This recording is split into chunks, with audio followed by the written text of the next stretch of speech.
اعوذ باللہ من الشیطان الرجیم بسم اللہ الرحمن الرحیم۔ عزیز طلباء، السلام علیکم۔ آپ سبھی طلباء کو آج کی آن لائن کلاس میں خوش آمدید۔ بیٹا، آج ہم حمد آپ کی خدمت میں پیش کر رہے ہیں۔ عزیز طلباء، آئیے نظم حمد کا مختصر تعارف جانتے ہیں۔ بیٹا، حمد عربی زبان کا لفظ ہے جس کے لغوی معنی اللہ تعالیٰ کی تعریف ہے۔ اصطلاحی مفہوم کے اعتبار سے حمد ایسی نظم کو کہتے ہیں جس میں اللہ تعالیٰ کی تعریف و توصیف بیان کی جائے۔ بیٹا، اس نظم حمد میں شاعر اسماعیل میرٹھی نے اللہ تعالیٰ کی تخلیقی ہنرمندی کو انتہائی مؤثر و مدلل انداز میں بیان کیا ہے۔ شاعر نے اس نظم میں اللہ تعالیٰ کی تخلیق کردہ ہر چیز کے حسن و جمال اور انفرادیت کا بہترین ذائچہ کھینچا ہے۔ عزیز طلباء، آئیے نظم حمد کے تدریسی مقاصد جانتے ہیں۔ پہلا مقصد بچوں کو حمد کا مفہوم متعارف کروانا ہے۔ دوسرا مقصد طلباء اس قابل ہو جائیں کہ اللہ تعالیٰ کی تخلیقی ہنرمندی سے واقفیت حاصل کر سکیں۔ تیسرا مقصد طلباء کو حمد گوئی کی ترغیب دلانا ہے۔ عزیز طلباء، آئیے پنجم کلاس کی اردو کی درسی کتاب کا صفحہ نمبر 1 کھولیے اور میرے ساتھ مل کر نظم حمد کی ریڈنگ کیجیے۔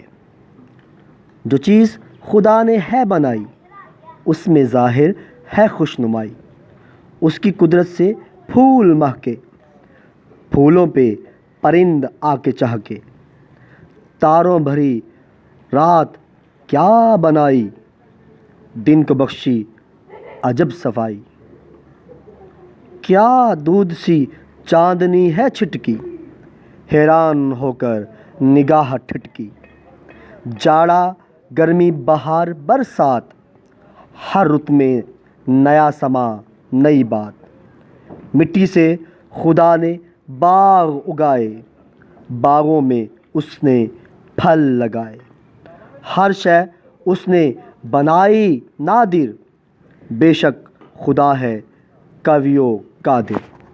عزیز طلباء، آئیے نظم حمد کے مشکل الفاظ کے درست تلفظات اور ان کے معانی جانتے ہیں۔ پہلا لفظ ہے ظاہر، جس کا لغوی معنی ہے کھلا واضح۔ دوسرا لفظ ہے خوش نمائی، جس کا لغوی معنی ہے خوبصورتی۔ تیسرا لفظ ہے قدرت، جس کا لغوی معنی ہے طاقت۔ چوتھا لفظ ہے جاڑا، جس کا لغوی معنی ہے سخت سردی۔ پانچواں لفظ ہے سما، جس کا لغوی معنی ہے وقت۔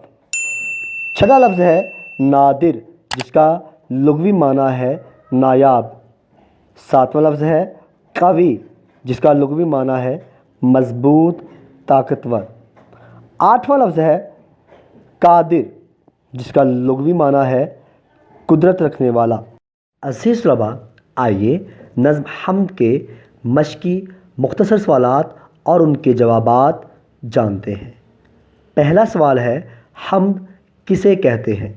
تو بڑا اس کا جواب ہوگا حمد اس نظم کو کہتے ہیں جس میں اللہ تعالیٰ کی تعریف و توصیف بیان کی جائے۔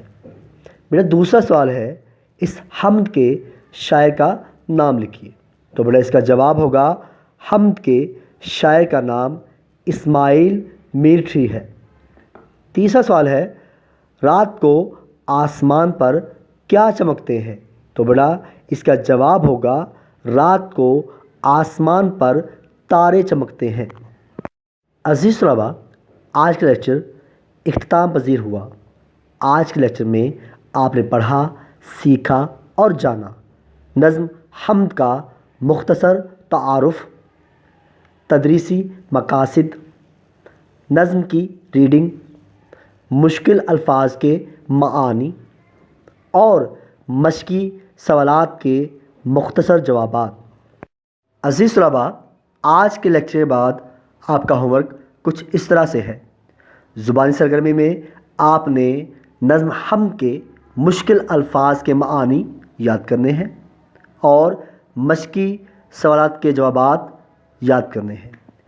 تحریری سرگرمی میں آپ نے نظم حمد کے مشقی سوالات کے جوابات تحریر کرنے ہیں۔ پاک ریجن ایجوکیشن سسٹم ننکانہ صاحب کے ہونہار طلباء، آپ نے اپنے ہوم ورک کو بطریق احسن یاد کرنا ہے اور ہوم ورک کی تصویر بنا کر اپنے واٹس ایپ گروپ میں سینڈ کرنا ہے۔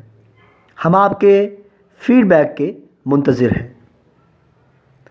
عزیز طلباء، آئندہ لیکچر تک کے لیے اجازت دیجیے۔ انشاءاللہ نئے لیکچر کے ساتھ جو کہ سبق نمبر 2 نعت ہے، آپ کی خدمت میں حاضر ہوں گے۔ تب تک کے لیے اللہ حافظ۔